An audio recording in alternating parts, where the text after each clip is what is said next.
सबसे पहली जो मिस्टेक आप करते हैं वो ये करते हैं कि आपके पास कस्टमर ने कपड़ा दिया तो आपने बग़ैर इस्त्री किए हुए उसे टेबल पे बिछाया और टेबल बिछाने के बाद आपने कटिंग स्टार्ट कर दी। ये सबसे बड़ी मिस्टेक है। आप वीडियो के अंदर देख रहे हैं कि ये कपड़ा जैसे-जैसे इस्त्री लगाते हैं उसी हिसाब से ये कपड़ा जो है वो फैलता जाता है।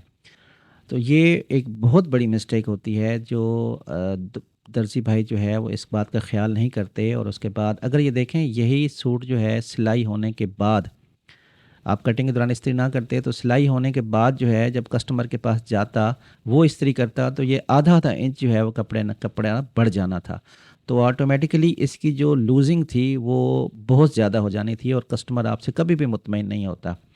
दूसरी जो आप गलती करते हैं वो ये करते हैं कि आप कटिंग के दौरान जो है वो कपड़े को ये जो जोड़ होते हैं, जोड़ों को अपनी तरफ कर लेते हैं तो उस दौरान भी आपकी कटिंग जो है वो डिस्टर्ब हो जाती है।